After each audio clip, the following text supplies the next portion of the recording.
మన VVIT university, absolute discipline, absolute education. బంగారం ధరలు కొద్ది రోజులుగా ఫ్లక్చుయేట్ అవుతూ ఉన్నాయి, మనకు తెలిసిన విషయమే. అయితే తాజాగా వింటున్నది ఏంటంటే బంగారాన్ని కొనడం కంటే కూడా అమ్మేవాళ్ళు ఎక్కువైపోయారంట. అదేంటి, జనరల్గా కొంటూ ఉంటారు కదా, ఎందుకు అమ్ముతున్నారు సడన్గా? ఇదే మీకు వచ్చిన డౌటే, నాకు కూడా వచ్చింది. సో ఇదే విషయం మనం ఇప్పుడు ప్రముఖ మార్కెట్ అనలిస్ట్ ప్రశాంత్ గారిని అడిగి తెలుసుకుందాం. ప్రశాంత్ గారు నమస్తే అండి. ఏంటండి, బంగారం జనరల్గా కొంటూ ఉంటాం కదా, మరి మార్కెట్లో ఇప్పుడు అమ్ముతున్నారు, బంగారం సేల్ చేస్తున్నారు అని అంటున్నారు. ఎందుకు సేల్ చేస్తున్నారు అంటే రేట్ ఏమన్నా తగ్గే అవకాశం ఉంటుందా దీనివల్ల? అది నేను అందుకు అడుగుతున్నాను, ఎందుకు సేల్ చేస్తున్నారంటే తగ్గే అవకాశం ఉంటుందా అనే ఆ కోణంలో అడుగుతున్నాను. ఏంటి అసలు ఏం జరుగుతుంది మార్కెట్లో బంగారం విషయంలో, చెప్పండి. ముందుగా మీరు బంగారం అనేది విరివిగా అంటే చాలా ప్రజలందరూ కూడా అమ్ముతున్నారనే మాటల వాస్తవం గురించి మాట్లాడతామండి. మీరు చెప్పింది ముమ్మాటికి వాస్తవం. ఎందుకంటే ఇండియన్ బులియన్ జ్యువెలర్స్ అసోసియేషన్ వాళ్ళు రీసెంట్ గా ప్రకటించారు, ప్రతి సంవత్సరం కూడా ఎంతో కొంత రీసైకిల్డ్ గోల్డ్ అనేది మార్కెట్ లోకి వస్తుంది. అంటే పాత బంగారాన్ని అమ్ముకోవడము అవసరాలకు, లేదా తిరిగి కొత్త బంగారం తీసుకోవడానికో. కాకపోతే ఇప్పుడు ప్రజెంట్ ఉన్న న్యూస్ ఏంటి అంటే దాదాపుగా ఏప్రిల్, మే, జూన్ మాసంలో అంటే దాదాపుగా 50 టన్నుల బంగారాన్ని ఇండియన్స్ అంటే అమ్మడానికి ఆసక్తి చూపించారు. అంటే దాదాపుగా 50 టన్నుల బంగారాన్ని సేల్ చేశారు. ఇది ఎక్స్చేంజ్ కాదు కదండి, ఇది ఎక్స్చేంజ్ కాదు, ఓన్లీ సేల్. సో సేల్ ఇది జనరల్ గా సేల్ జరుగుతుంటది ప్రతి ఇయర్ కూడా. లాస్ట్ ఇయర్ ఇదే టైం తో పోలిస్తే దాదాపుగా 50 to 70% ఇది అధికంగా ఉంది అనేది ఒక న్యూస్ ఐటమ్. ఇది డెఫినెట్ గా అంటే క్రెడిబుల్ న్యూస్, అంటే ఇండియన్ బులియన్ జ్యువెలర్స్ అసోసియేషన్ వాళ్ళు వ్యక్తపరిచింది. ఇక్కడ మనం చూడాల్సింది ఏంటంటే ఇది చాలా చిన్న మొత్తం. అంటే మీరు చాలా మంది బంగారం మీద ఆసక్తి ఉన్న వాళ్ళకు ఒక చిన్న డేటా పాయింట్ ఏంటంటే ప్రపంచంలో ఇప్పటి వరకు బంగారం మొత్తం కూడా వెలికి తీసింది మైండ్ గోల్డ్ ఒక 2 లక్షల టన్నులు ఉంటుంది. 2 లక్షల టన్నుల్లో దాదాపుగా భారతీయుల దగ్గర బ్యాంకుల్లో కానీ అంటే రిటైలర్స్ గా జ్యువెలర్స్ అంటే మన ఇళ్లలో కానీ 30,000 టన్నులు ఉందన్నది ఒక అంచనా. భారతీయుల దగ్గర అత్యధికంగా ప్రపంచంలో అత్యధిక రీటైలర్స్ గా అంటే ఇళ్లలో 30,000 టన్నులు ఉందని ఒక అంచనా. దాంతో పోలిస్తే 50 టన్నులు పెద్ద బంగారం ఏం కాదు, కానీ 50 టన్నులు చాలా చిన్నది. కానీ అమ్ముతున్న విధానంలో కానీ అమ్ముతున్న వాల్యూమ్స్ లో చూసుకుంటే మీరు చెప్పిన మాట ముమ్మాటి కూడా వాస్తవం. అది ఎందుకనేది ఒకసారి చర్చిద్దాము. బట్ కాకపోతే ముందుగా బంగారం రేటు దాని స్థాయి గురించి ఒక చిన్న మాట కామెంట్ చేసి అటు వెళ్దాం. బంగారం రేటు డెఫినెట్ గా మనం అనుకున్న స్థాయి కంటే కూడా దాదాపుగా 1,40,000, 1,39,000 24 క్యారెట్ల బంగారం నాకు తెలిసి ఇయర్ టైంలో ఇదే లీస్ట్ అనమాట. దాదాపుగా 1,39,000 24 క్యారెట్, 1,21,000 అరౌండ్ 22 క్యారెట్, 1,22,000 లో 22 క్యారెట్ బంగారం వెళ్ళడం అనేది జరిగింది. ఇది అసలు భారతదేశంలో బంగారం ఎంత అమ్మినా కొనినా ఈ రేట్ కి దానికి తేడా ఉండదు. ఎందుకంటే గోల్డ్ అనేది డిటర్మైన్ అనేది అంతర్జాతీయంగా డిటర్మైన్ అవుతుంది. అది కూడా డాలర్లలో ఔన్స్ బంగారం డిటర్మైన్ అవుతుంది. వరల్డ్ గోల్డ్ కౌన్సిల్ ప్రకారంగా ప్రపంచంలో జరుగుతున్న ఇన్వెస్ట్మెంట్స్ లేదా డాలర్ వాల్యూకి సంబంధించి యుఎస్ లో జరుగుతున్న ఫెడ్ రిజర్వ్ కరెక్షన్ చేస్తున్న వడ్డీ రేట్లకు సంబంధించి బంగారు వాల్యూ ఎప్పుడు ఆధారపడి ఉంటుంది. కాబట్టి వాటికి భారతదేశంలో జరిగే ట్రాన్సాక్షన్స్ కి బంగారు ధర అనేది డెఫినెట్ గా మారదు. ఇక్కడ మీరు ఒక 100 టన్నులు 500 టన్నుల బంగారు ఇక్కడ అమ్మినా కూడా ప్రపంచంలో ధర అనేది ఖచ్చితంగా తేడా రాదు. సో బంగారు ఆ రేంజ్ లో ట్రేడ్ అవుతుంది. కాబట్టి మనం వాస్తవంగా చూసుకుంటే ప్రపంచంలో ఆర్థిక మాంద్యం కాకుండా కూడా ద్రవ్యోల్బణం, ఇన్ఫ్లేషన్ అంటారు. అమెరికాలో ఇన్ఫ్లేషన్ భయం పట్టుకుంది. దాదాపుగా వస్తువుల ధరలన్నీ పెరుగుతున్నాయి. కాబట్టి వాళ్ళ సెంట్రల్ బ్యాంక్ ఫెడ్ రిజర్వ్ ఇక వడ్డీ రేట్లను తగ్గించకూడదు, వీలైతే పెంచాలని సంకేతం ఇవ్వడము, అక్కడ ఉండే బాండ్ ఈల్డ్స్ ఇస్తున్న రిటర్న్స్ చాలా లాభదాయకంగా ఉండడంతో ఇన్వెస్టర్లు అందరూ కూడా బాండ్ ఈల్డ్స్ వైపే మొగ్గు చూపడంతో బంగారం అనేది కాస్త ప్రేమ తగ్గడం, దాని వాల్యూ తగ్గడం జరిగింది గత 2-3 నెలలుగా. ఎందుకంటే 2024 లో మొదలైన బంగారు అప్రత్యాసంగా దాదాపు డబల్ అయింది. 25%, 28% 24 లో ఇచ్చింది, 75% 25 లో ఇచ్చింది.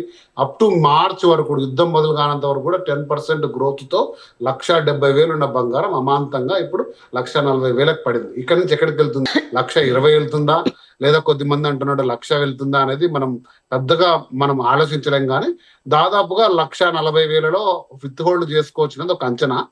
కాకపోతే భారతీయులు అనే వాళ్ళు ఏంటంటే ఇక్కడ ఇంతకంటే తక్కువ పోతుందేమో, బంగారు ఎక్కడికో వెళ్ళిపోతుందని దాదాపుగా పాత బంగారంతా ఇంట్లో మార్చకుండా అట్లే పెట్టుకోనో, లేకపోతే తాకట్టు పెట్టి అప్పులు తెచ్చుకున్న బంగారంపై రుణాలు పెరిగిపోవడము, ఇంకోటి చూసుకుంటే ఇంకా పడిపోతుందనే ఒక భయాందోళన వాతావరణంలో బంగారు భారతదేశంలో విరివిగా అమ్ముతున్నారు. సో అది ఒక సంకేతంగా నాకు కనపడుతుంది. ఇక రెండు ఏంటి అంటే ప్రాఫిట్ బుకింగ్. కొద్దిమంది దాదాపు లాస్ట్ ఇయర్ లో మంచిగా అంటే మనం వీడియోస్ చేస్తున్న టైంలో చాలా మంది 80,000 90,000 తీసుకున్న వాళ్ళందరూ కూడా ఇంకా తగ్గుతుందేమో, ప్రాఫిట్ బుక్ చేసుకుందాం, వీలైతే తగ్గితే మళ్ళీ కొందాం 1,20,000 కొందాం ఏముంది అని చేసి వాతావరణంలో జరగడం జరిగింది. ఎందుకు చెప్తున్నానంటే ఇది వాస్తవంగా నేను 2-3 అంటే నేను రెగ్యులర్ గా సుమన్ టీవీ ద్వారా వీడియోస్ చేస్తుంటాను కాబట్టి నాకు వచ్చే కాల్స్ సంఖ్య పెరిగింది. ఏం చేయాలి, కొంచెం అవసరం ఉంది, ఇప్పుడు అమ్ముకోవచ్చా, ఇంకా దరిదాపుల్లో పెరిగే సంకేతాలు అయితే లేవు కదా అంటే ఇప్పుడులో పెరగకపోవచ్చు అంటే అయితే ప్రస్తుతానికి కొంచెం అమ్మేసి మళ్ళీ తగ్గితే చూద్దాంలే, లేదా పెరుగుతున్న ట్రెండ్ లో ఉంటే మళ్ళీ చూద్దాంలే అనే వాతావరణంలో ఉంది. కొద్దిమంది క్యాష్ వైపు ఎక్కువ ప్రిఫర్ చేస్తున్నారు. గ్లోబల్ గా పరిస్థితులు బాగాలేవు, రియల్ ఎస్టేట్ మార్కెట్ కూడా ఆశాజనకంగా లేదు. ఎందుకంటే రియల్ ఎస్టేట్ మార్కెట్ లిక్విడ్ కాదు. ఈరోజు అత్యవసరం వస్తే మనం ఖచ్చితంగా ప్లాట్ అమ్మి డబ్బులు తీసుకోలేము. సో అది ఎప్పటికైనా పోవచ్చు, ఎంతకైనా పోవచ్చు. అదే బంగారం అంటే క్యాష్ లాగా ఉంటది. ఆ బంగారు క్యాష్ వాల్యూని ఎందుకు తగ్గించుకోవాలి? మార్కెట్లో ఇప్పుడు వడ్డీ రేట్లు దాదాపు 7 to 8% ఉంది, లేదా ప్రైవేట్ గా లెండింగ్ చేసుకున్నా కూడా 12% తక్కువ లేదు. సో అలాంటి వాతావరణంలో ఎందుకు ఎటువంటి రిటర్న్ ఇవ్వని గోల్డ్ ఎందుకు పెట్టుకోవడం అనేసి చాలా మంది కూడా ఈ అంచనాలతో సేల్ చేసుకుంటున్నారు. సో అదొక వాతావరణంగా నాకు కనపడుతుంది. కాబట్టి ఈ బంగారు అనేది డెఫినెట్ గా మనం అంచనా వేయలేని స్థితిలో ఇప్పుడు ఉంది. కొంచెం కోల్డ్ గా కంటిన్యూ కావచ్చు. ఇంకా ఇంత నుంచి అయితే నేను అందరూ ప్రెడిక్ట్ చేస్తున్నట్టు ₹1,00,000 ₹1,10,000 పడిపోతుంది నేనైతే స్థిరంగా అనుకోవట్లేదు. బట్ ఏదైనా చెప్పొచ్చు. అందుకే నేను ఎప్పుడు ఈ స్టాచ్యూరీ వార్నింగ్ ఇస్తుంటాను. మనం ఇచ్చే చర్చల ద్వారా, మనం చేసే అంచనాల ద్వారా ఎవరు బంగారు కొనొద్దండి, అమ్మద్దండి. మీ యొక్క అంచనాలు వేసుకోండి. ఇప్పుడు ప్రస్తుతం ఉన్న కారణాలు మాత్రం మనం విశ్లేషించవచ్చు, కానీ ఖచ్చితంగా ఈ రేటు కొనుక్కోండి, ఆ రేటుకి అమ్ముకోండి అంటూ మనం ఎప్పుడు విశ్లేషణ చేయం. సో కాబట్టి అంచనాలు ఎవరు వేయలేరు. ఒకవేళ వేస్తున్నారంటే అది డెఫినెట్ గా కూడా తప్పే. కాకపోతే ఈ కోల్డ్నెస్ చాలా రోజులు కంటిన్యూ కావచ్చు. బట్ బంగారు అనేది 200 దేశాల బ్యాంకుల దగ్గర ఉంది, పెద్ద పెద్ద ఇన్వెస్ట్మెంట్ల రూపంలో ఉంది. కాబట్టి అమాంతంగా పడిపోయే సాధనం అయితే కాదు. తరతరాలుగా కొన్ని వేల సంవత్సరాలుగా బంగారు అనేది ఒక ఇన్సూరెన్స్ అసెట్ గా ప్రజలని, రాజ్యాలని, దేశాలని ఆదుకుంది, మనల్ని కూడా ఆదుకుంటది. కాబట్టి అమాంతంగా ఏదో అయిపోతుందని మాత్రం నేను ఎప్పుడు ఆ విశ్లేషణ ఆ రేంజ్ లో ఎప్పుడు చేయను, అది నేను నమ్మను కూడా. సో కాబట్టి దాన్ని ఆచితూచి వేయండి. బహుశా ఇప్పుడు కొంచెం చల్లగా ఉంది, అనుకున్న స్థాయిలో ఫాస్ట్ గా ఎదగకపోవచ్చు, అంత ఫాస్ట్ గా పడదు కూడా. బట్ కాకపోతే మీకున్న పరిస్థితుల్లో మీరు గోల్డ్ తాకట్టు పెట్టుకోవచ్చు, లేదా మీరు ఇంకా ఇన్వెస్ట్మెంట్ చేసుకోవాలనుకుంటే ఇది కూడా ఒక రైట్ టైమే. అంటే తగ్గుతున్నప్పుడు కొనుక్కోవడం అనేది కూడా ఒక వైజ్ ఇన్వెస్ట్మెంటే. మీ పరిస్థితులను బట్టి వెళ్ళండి.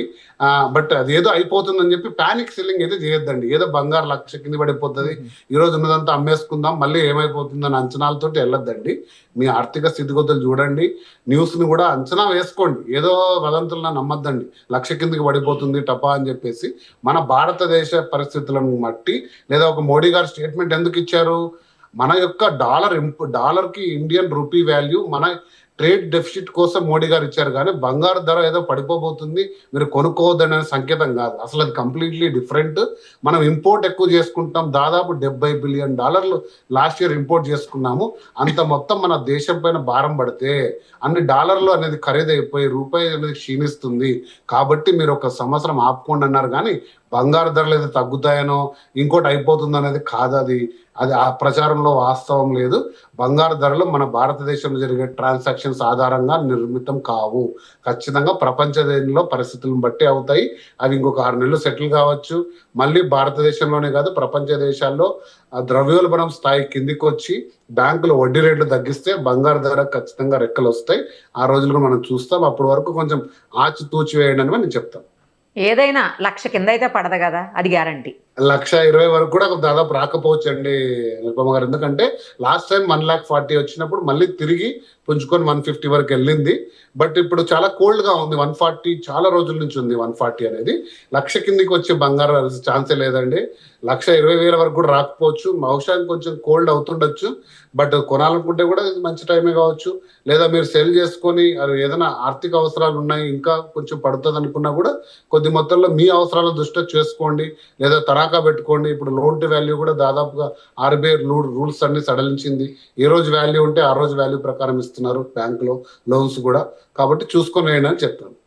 రైట్ అండి, thank you so much. Thank you.